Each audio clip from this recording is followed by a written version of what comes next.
Mae eleni yn flwyddyn fawr I un hanner o un o ddeuawdau canu gwlad enwoca Cymru. Mae'r person yma wedi bod yn y busnes, fel maen nhw'n gweud, ers 20 mlynedd, fi'n credu, ynddo? Ynde. Mae wedi bod yn aelod o sawl grŵp, wedi teithio'r byd ac wedi ymddangos, ar yr un llwyfan, a Johnny Cash a Dolly Parton. Dolly Parton. A dwi wrth modd efo Johnny Cash. Fyna Dolly Parton. Reit, da chi wedi dyfalu pwy ydi o erbyn hyn? Wel, Elin. A draw i'r Felin Helyn i'w gyfarfod. Wel, mae un hanner o'r ddeuawd enwog yma yn dipyn o gowboi yn y prawn. Mae'n licio botol bach o wir yn Hafarn y Gardd Fôn. Mae'n licio mynd ar ei wyliau I Benidorm Palace. A gwch chi be, mae o dal I fynd fel bom.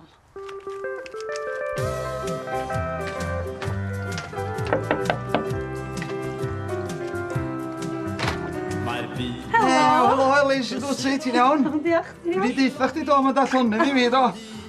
Ti di mewn I fath? Wel ia, neb llai na Dylan Parry o'n i'n sôn amdano. Un hanner o'r ddeuawd canu gwlad enwog Dylan a Neil.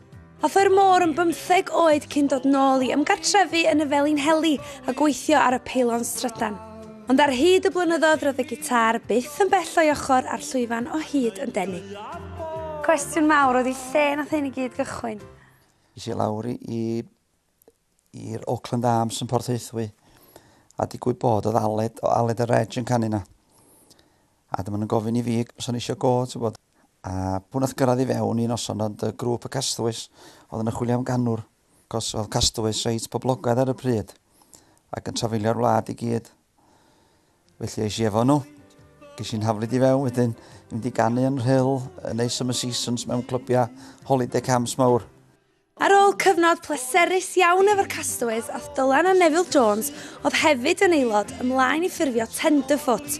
Ond penderfynodd o ddau bod nhw am ddechrau gwneud caneuon Cymraeg, felly roedd rhaid newid yr enw. Traed wedyn ddath yn enw poblogaidd ar lwyfannau Cymru.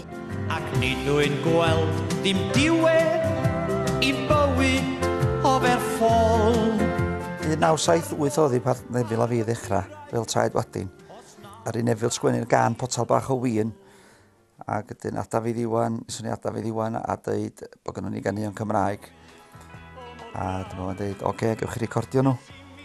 A felly fi oedd nes ni werthu tua 5,000 yn syth, ti'n gwybod, oedd I ar y radio bob munud.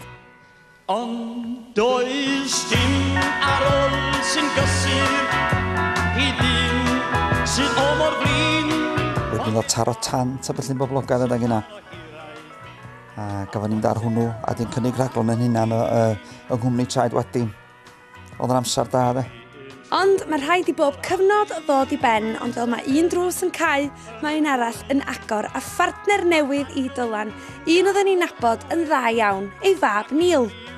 O tyfu fyny yn tu ni y gitars ym Mhopman ac oedd traed wadyn yn dod acw I rehearsio gyda'r nos tra'n ni'n gwneud gwaith ysgol, sŵn y pedal steel. Dwi'n meddwl na dyna nath ddenu fi I fewn i'r canu gwlad lly.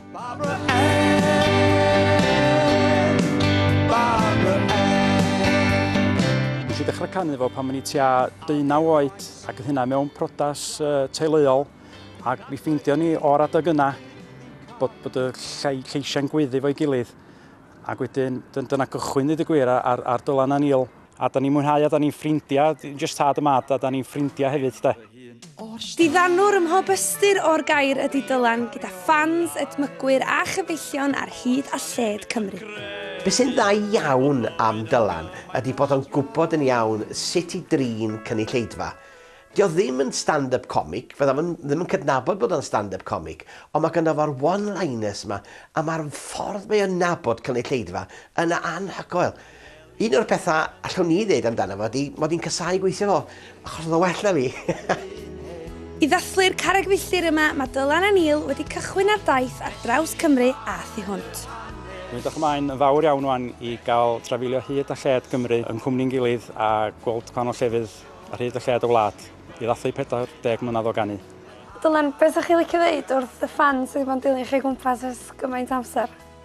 Wel, dim ond diolch fawr am gefnogi fi dros y blynyddoedd, ti'n gwybod? Cario hanner yn mewn I clybiau mwyn, ti'n gweld I? Dwi wedi bod wrthi mor hir. So 40 mlynedd arall eto I ddod? Na fydd. Da fi gael weld sut fydd I de. Mae eisiau symud ffrym wedyn.